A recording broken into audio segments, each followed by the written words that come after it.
덕후가 선정한 시네마 덕선씨 오늘의 리뷰는 남한산성입니다. 멘트를 앞으로 이렇게 하려고. 뭐 할 건지 그냥 빨리 말해주려고. 그래, 좋은 생각이. 지금 댓글을 달아주시는 분께 저희 애장품 애장품이요? 집에 애장품 하나씩 드리죠. 그래요. 댓글 달아주시는 분들께는 남한산성 티켓을 드리도록 하겠습니다. 정말요? 제가 보고 온 거. 인성. 저희가 보고 온 영화는 남한산성. 네, 남한산성. 이 영화도 전쟁 영화가 아니다. 그쵸. 이것은 전쟁 영화가 아니다. 한국의 덩케르트. 같은 영화였습니다. 그러면 줄거리 좀 소개해주세요. 병자호란에 대한 이야기를 다룬 건데, 이제 명나라가 쇠약해지고 중국에서는 청나라가 커지고 있었던 상황에서 청나라와 화친을 할 것인가 말 것인가, 이 두 가지 논제를 두고 싸우는 영화라고 할 수가 있는 거예요. 어쨌든 남한산성으로 우리 임금님, 인조가 피신을 했던 거기 안에서 우리가 청에게 화친을 하면은 밖으로 나가서 전쟁을 끝낼 수가 있는 거고, 화친을 하지 않으면 청에게 잡아먹히는 거예요. 어떻게 남한산성을 탈출해야 할 것인가? 본격 탈출 블록버스터입니다. 병자호란 전에 경묘호란이라는 게 있죠. 경묘호란. 네. 거기서 이미 청나라와 형제관계를 맺었어요. 부모의 관계가 아니라. 명은 부모의 관계고, 부모. 청은 형제의 관계. 네. 청의 입장에서는 명나라랑 이렇게 싸우고 있고, 당시 영화적 배경이. 그래서 좀 약간 우세한 상황을 견자고 있는데, 아직도 조선은 명나라를 아버지로 삼기고 있습니다. 그거에 불만을 품고. 사실 근데 그런 명분도 있지만, 후방이 명나라 편이면 그렇죠. 불안하죠. 그렇죠. 그거 타파하려고 청 황제까지 온 겁니다. 여기에서 네. 짚고 넘어가야 될 것이 이제 척파파와 주화파 무엇인지에 대해서 얘기를 하지 않을 수 없을 것 같네요. 그렇죠. 네. 척파파는 말 그대로 청과 싸우자. 조선은 명의 아들이다. 그런 식으로 명란젓이다.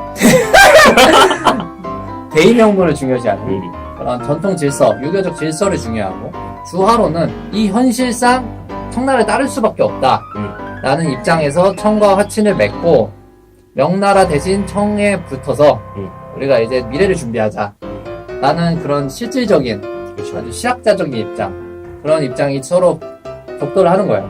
명분과 실리에. 네, 우리가 지금의 가치관에서 약간 실학에 가깝잖아요. 저희가. 그렇죠. 거기다 뭐 자본주의, 그리고 저희는 효율성 일단 우리는 백성이기 때문에 어쩔 수 없이 실리예요. 맞아, 그렇죠. 네. 그러니까 그런 입장에서 너무 한쪽만 욕하지 말고 한번 그때 상황으로 가보자 라는 영화인 것 같아요. 역사 속에서는 이 주화파가 그 당시엔 비겁한 사람으로 놀림받는 상황이고, 현실 사람들은 오히려 척화파를 이상한 사람들이라고 생각을 하게 되는데, 이런 상황에서 두 입장 모두 다 공감할 수 있게 그렇죠. 아주 잘 만들어진 영화죠. 우리가 너무 역사를 대할 때 너무 승자의 입장, 한쪽의 입장에서만 생각해오지 않았나에 대한 어떤 비판적인 시선이 담겨있다? 오랜만에 우리가 또 캐릭터를 안 짚고 넘어갈 수도 없을 것 같아요. 그렇죠. 이 영화는 또 캐릭터가 강한 영화다 보니까 등장인물이 크게 한 4부류가 있다고 생각이 되네요. 네. 왕이 있고, 네. 그리고 말씀해주신 주화파 쪽에 최명길, 이병헌, 전하, 만백성과 함께 죽음을 각오하지 마시옵소서. 그리고 척화파 쪽에 김상원, 김윤석, 명길이 말하는 삶은 곧 죽음이옵니다. 정령 전하께서는 칸의 신하가 되시겠사옵니까? 그리고 사실은 이게 정치의 큰 틀인데 제일 중요한, 제가 생각엔 제일 중요한 마지막 백성 역을 맡았던 고수, 그렇죠. 선활세의 그 대장장이. 내가 이 일을 해내면 성안에 모두가 살 수 있다.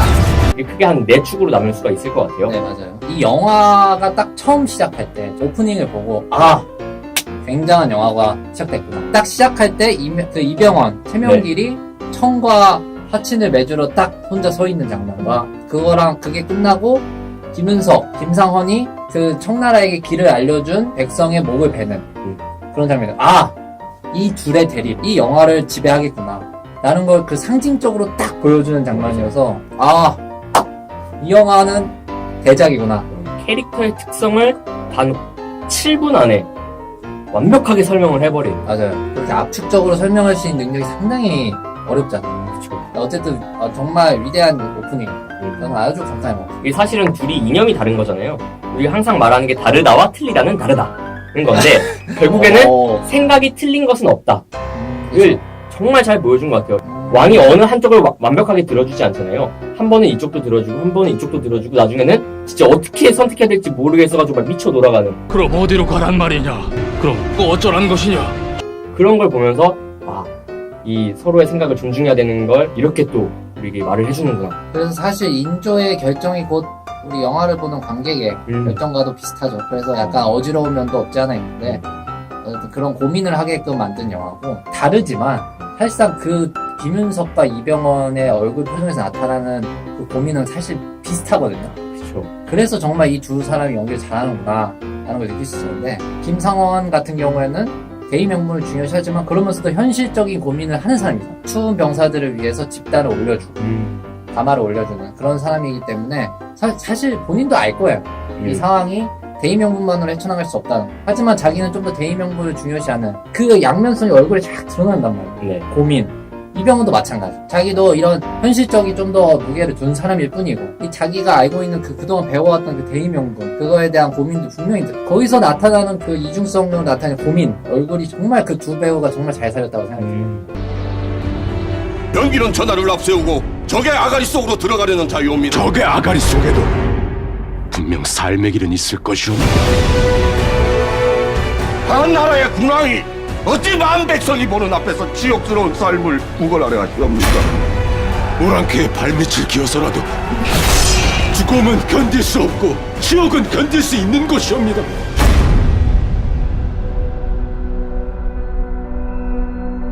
견뎌주소서.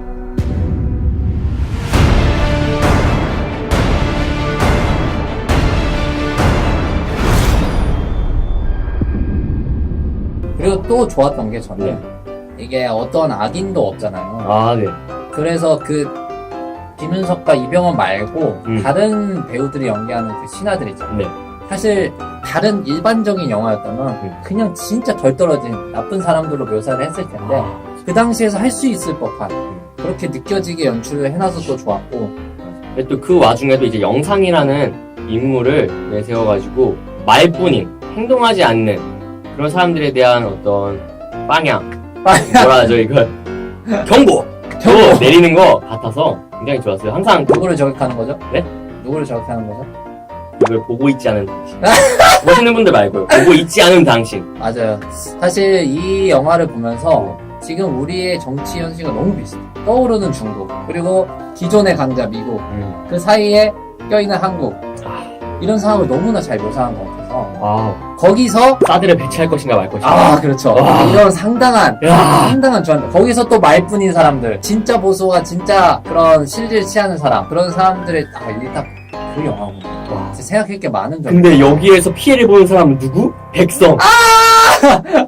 그리고 사실 전의 왕이 누구? 대정, 태세, 문단세, 예선, 연중, 너무 길어. 광해군이요, 광해군. 예. 광해군이 뭘 했습니까?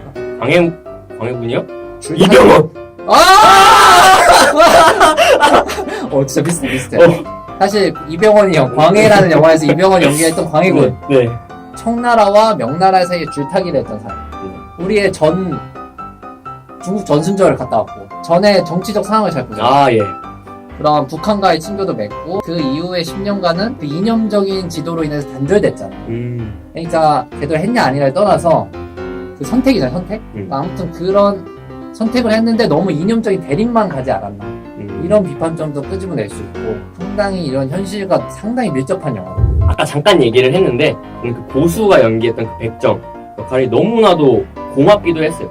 어찌 보면은 힘 있는 자들의 정치 싸움으로만 던질 수도 있는 영화인데 백성의 입장까지 고려를 해주는, 이 얘기를 했잖아요. 우리에게 중요한 것은 청을 섬기냐 명을 섬기냐가 아니라 일단 행복한 세상에서 다시 이전과 같은 평화를 찾는 것이다. 그렇습니다. 우리는 뭘 하든 북한이랑 친해지든 미국이랑 친해지든 중국이랑 친해지든 전쟁만 안 나면 됩니다. 전쟁은 절대 없어야 됩니다. 맞아요. 전쟁 없고 취업 잘 되는 세상에서 살고 싶다. 거기다 좋은 점이 되게 이런 단점이 많은 영화들 같은 경우는 이런 백성의 역할을 맡은 사람들이 일장연설을 많이 해요. 감정이 탁 터지면서 노래를 하고 이렇게 하면서 우리가 말이에요 어떻게 살았는지 아시오. 이런 거 안 해서 좋았다. 근데 단점으로 넘어가면 네. 고수 동생 역할이 고수 동생이 그런 거 너무 많이 해서 약간 사족이지 않을까? 라는 생각이 들었지만 아무튼 고수 역할 자체는 되게 차분하게 그 당시 백성과 지금 우리가 바라보는 그 시선을 잘 전달해주지 않았나 라는 생각이 들어요. 사실은 그 고수와 다른 느낌의 고수 동생까지 등장을 시켜서 저는 오히려 정말 다양한 사람들의 다양한 삶을 보여줄 수도 있지 않나. 그렇게도 생각할 수 있겠네요. 애기까지 등장시켰고 노인까지 등장시켰어요. 맞아요. 저는 또 단점이 영화 상당히 좋아합니다. 저는 상당히 좋은데 좋았기 때문에 아쉬운 점 많아요. 애기가 떡국 먹는 씬은 필요 없었다. 난 그 장면을 보고 네. 애써 쌓아놨던 그 말로 쌓아놨던 그 품격, 남한산성을 거의 그 말에 죽어가는 말로 인해서 그 품위 그걸로 쌓아놨는데 떡국 먹는 씬의 그 아기의 귀여움으로 이거를 다 허물어 버린 거예요. 가다가 막루가 사실 마지막에 다시 올라오긴 했는데 왜 굳이 넣었을까? 이건 감독의 전작인 수상한 그녀의 냄새다. 확실히 이건 제 주관적인 생각이니까. 확실히 이 영화의 전체적인 느낌에서는 좀 엇나가는 느낌이 없지 않아 있었는데 그런 생각이 들더라고요. 뭐죠? 떡국을 먹는 거를 아기가 받아들이는 게 한 살 더 먹는다는 의미잖아요. 네. 김상원은 떡국을 먹지 않아서 죽었다. 설에 꼭 떡국을 드십시오. 이야, 이거네. 설에 꼭 떡국을 드십시오. 이거 스포. 오케이. 스포입니다. 영화의 맨 마지막에는 네. 그 즐겁게 뛰노는 나루. 이 꼬마 여자애가 나오고 고수가 되게 평온하게 이거 치고 있잖아요. 그렇죠. 그러니까 감독의 답은 정해져 있었다. 정해져 있었다. 그러니까 주화파든 뭐든 국민을 위하는 방향으로 무조건 가라. 이게 감독의 답이다. 감독의 답은 정해져 있는 것 같아요. 보면서 느끼는데. 근데 꼭 답이 정해져 있는 영화는 아니니까. 보면서 다양한 생각을 하면 좋을 것 같아요. 그렇죠. 오늘 리뷰는 여기서 마치도록 하겠고 혹시나 개봉작이 아니어도 혹은 뭐 개봉작인데 저희가 놓친 영화 중에 리뷰를 듣고 싶다 하는 영화가 있다면 있으시겠죠? 부디 댓글을 달아주시기 바라겠습니다. 같이 얘기를 나누고 싶네요. 인생 영화. 인생 영화? 리뷰 한번 해보고 싶다. 리뷰 한번 해보고 싶다. 네, 그런 영화를 자기가 만약에 리뷰를 한다면 어떤 영화를 하고 싶냐라고 해서 그 사람 부르지 말고 우리끼리만 합시다. 아니면 메일을 주시면 그 내용을 우리가 소개해드려도 되고. 그쵸. 괜찮네요. 전화통화 한번 해볼까요? 네, 안녕하세요. 네. 리뷰하고 싶은 영화가 있으시면 저희가 대신 리뷰를 대신 해드린다기보다는 같이 얘기를 나누는 영상을 만들려고 하거든요. 네. 그래서 혹시 지금 리뷰를 해보고 싶은 영화가 혹시 떠오르는 게 있나요? 있죠. 뭐죠? 제가 하고 싶은 영화는 네. 키리시마가 동아리를 그만둔대. 혹시 어떤 영화인지 짧게 소개 가능할까요? 그런 것까지 해드려요? 아예 안 해주셔도 되는데 해주시면. 게 되게 많네요, 말하시는 게. 죄송합니다. 다양한 관점을 보여주고, 실험을 보여주고, 되게 보통의 영화는 좀 다른 방식으로 접근을 하기 때문에, 네네. 그런 것들이 굉장히 해석의 여지가 많다고 생각을 합니다. 네. 감사합니다. 네네. 저희 구독자, 네. 제1의 구독자님이신데, 네네네. 옆에 계신 분들한테 홍보할 의향이 있으신가요? 그거까지는. 네, 감사합니다. 저희 그것까지 강요할 순 없죠, 저희가. 네네. 네. 출연료 주시나요? 출연료요? 네네. 제가 또 따로 전달해드리겠습니다. 네네. 네, 감사합니다. 네. 키리시마가 동아리 활동을 그만둔데 정말 좋은 영화죠. 네, 일본 영화고 네. 말씀하신 것처럼 네. 정말 다양한 인물들의 다양한 관점을 볼 수 있는 조만간 키리시마가 동아리 활동을 그만둔데 네, 한번 들고 와볼게요. 네, 그 영화로 찾아뵙도록 하겠습니다. 감사합니다.